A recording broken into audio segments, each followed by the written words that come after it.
Let's go back to the Security Council chamber, where we're now hearing from Algeria's ambassador to the UN. We extend our appreciation to ASG Yanka and to Mr.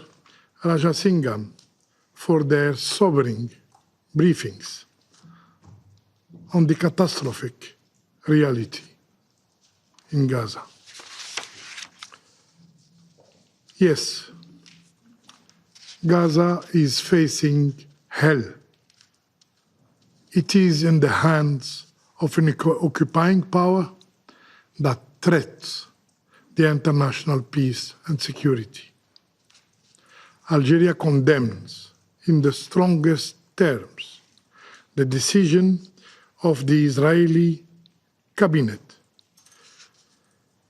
to displace the entire population of Gaza City and northern Gaza, and to impose full military control of the Gaza Strip, as if Gaza was not already under occupation, as if Gaza was not already under inhuman siege. These are war crimes, and those who draw their maps in blood must not walk in the shadow of impunity. Justice must call them by name. There must be accountability. Mr. President, after 22 months of forced displacement, 22 months of starvation, 22 months of ethnic cleansing, such an operation would not merely ruin Gaza. It will just annihilate what remains of it. As if killing more than 62,000 people were not enough.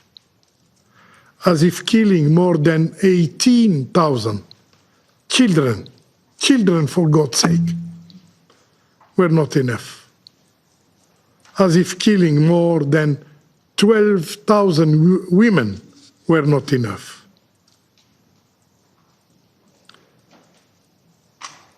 As if starving to death more than 200 human beings were not enough. The list is too long, too heavy, too dark for this page to hold, and yet,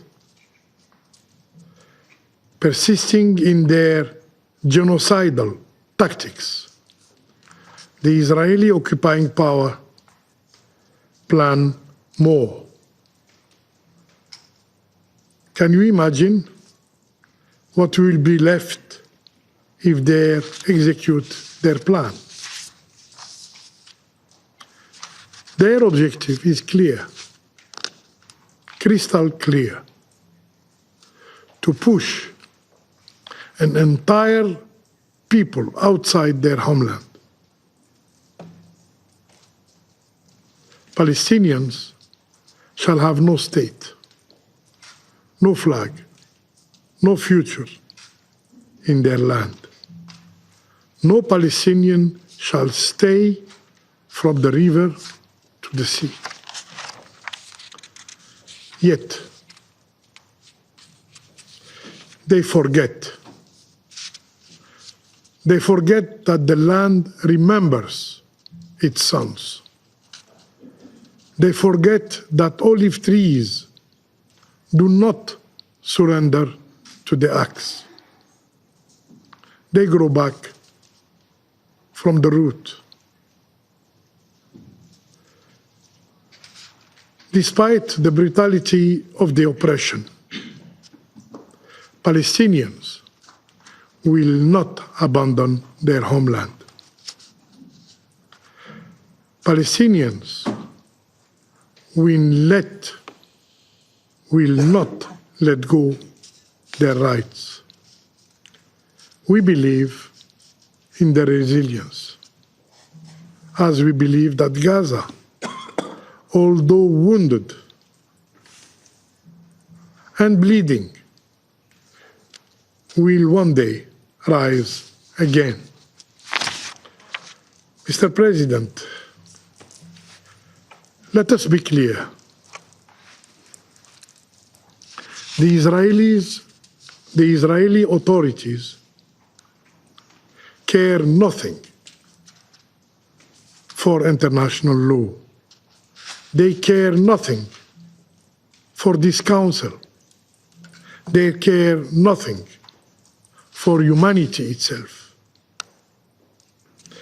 They act with brutality, cruelty, and barbarity, stripping Palestinians of their very essence as human beings, reducing them to something less in their eyes, to human animals. Yes, for them, Palestinians are just human animals. And so, they orchestrate the killing of Palestinians by every instrument. Starvation, thirst, weapons, and humiliation. Humiliation.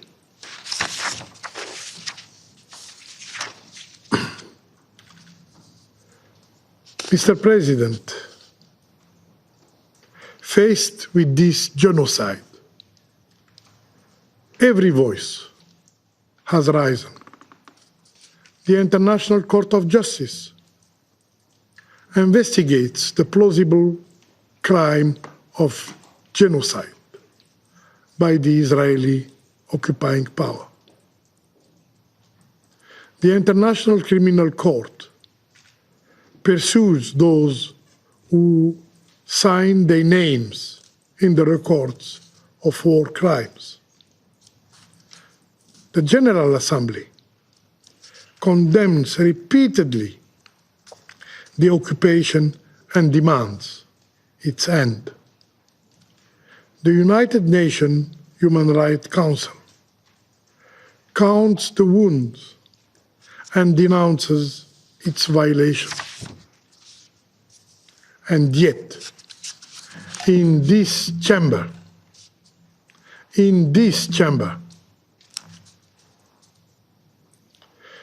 the one entrusted with peace and security by the United Nations Charter,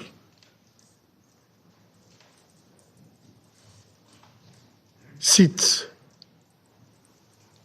The Council sits silent. The Council says nothing. And silence is not neutral.